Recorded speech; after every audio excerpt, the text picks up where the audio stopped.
پتہ ہے دعائیں کیسے قبول ہوتی ہیں؟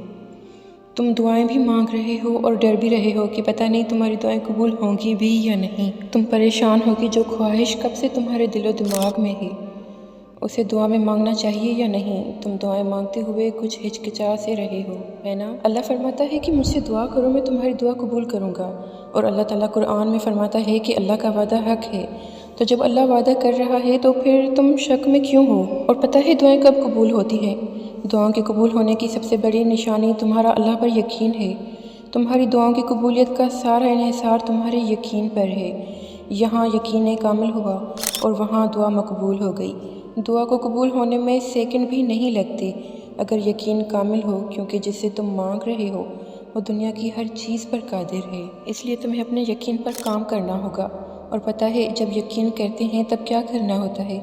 تب جلد بازی نہیں کرنی ہوتی، تب مکمل یقین کے ساتھ قبولیت کا انتظار کرنا ہوتا ہے۔ رسول اللہ صلی اللہ علیہ وسلم نے فرمایا، بندے کی دعا قبول ہوتی ہے جب تک کہ وہ جلد بازی نہ کرے اور کہنے لگے کہ میں نے دعا کی تھی اور میری دعا قبول نہیں ہوئی۔ جب تم یقین جیسی پاورفل چیز حاصل کر رہے ہوتے ہو تب تمہیں شیطان ضرور بہکائے گا، تمہیں تمہارے یقین سے ہٹانے کی کوشش کرے گا، لیکن تمہیں اللہ پر یقین رکھنا ہوگا۔ یقین جانو، کیونکہ اب آپ کی دعا قبول ہونے والی ہے۔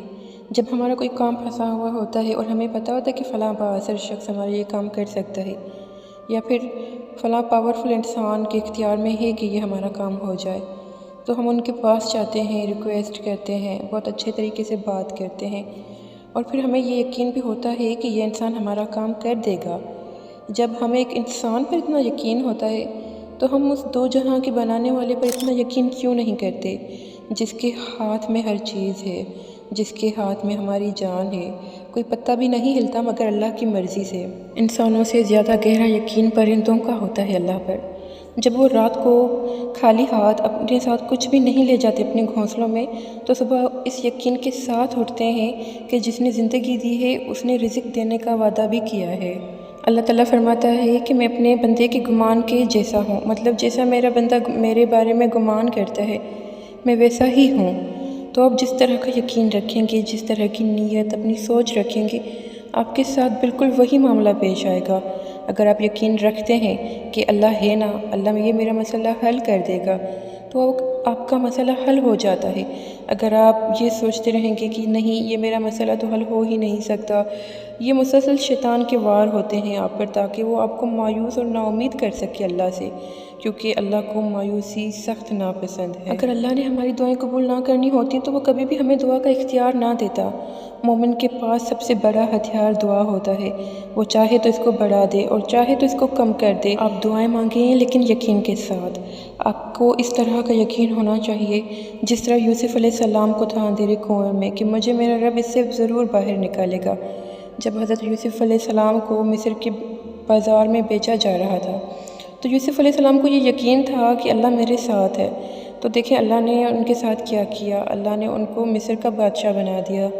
ٹھیک اسی طرح سے آپ کے ساتھ بھی ہوگا، لیکن آپ کا یقین بھی یوسف علیہ السلام جتنا پختہ ہونا چاہیے۔ یوسف علیہ السلام کو پتہ تھا کہ پیچھے 7 دروازے بند ہیں، لیکن پھر بھی وہ ان 7 دروازوں کی طرف بھاگے تھے، اور وہ 7 دروازوں کے تالے خود بخود غیب سے کھلتے گئے۔ کیونکہ حضرت یوسف علیہ السلام کا یقین پختہ تھا کہ مجھے میرا اللہ کبھی تنہا نہیں چھوڑے گا، اللہ مجھے اس مصیبت سے ضرور نکالے گا۔ اسی طرح صرف دعائیں مانگنا کافی نہیں ہے، دعاؤں پر یقین بھی رکھنا ہوتا ہے، ایسا پختہ یقین کہ کچھ بھی ہو جائے میں نے جو مانگا ہے اگر وہ میرے حق میں بہتر ہوا تو میرے لیے ضرور قبول ہوگا۔ ہمارا کام ہے دعائیں کرنا اور اپنے یقین کو مضبوط کرنا، پھر دیکھیں کہ اللہ کس طرح سے آپ کے لیے وسیلے بناتا ہے اور آپ کو مشکلات سے نکالتا ہے۔ ہمیں اتنا یقین ہونا چاہیے کہ جو ہم دن رات مانگ رہے ہیں، تہجد پڑھ رہے ہیں جس کے لیے، اگر وہ ہمیں نہ بھی ملا تو بے شک اس سے بہترین ملنا ہے، کیونکہ جو اللہ جانتا ہے وہ ہم نہیں جانتے۔ بے شک اللہ کے فیصلے ہمارے حق میں بہترین ہوتے ہیں۔ ہمیں اتنا تو یقین ہونا چاہیے کہ جس نے ہمیں پیدا کیا ہے اس سے بہترین فیصلے اور کوئی ہمارے لیے نہیں کر سکتا۔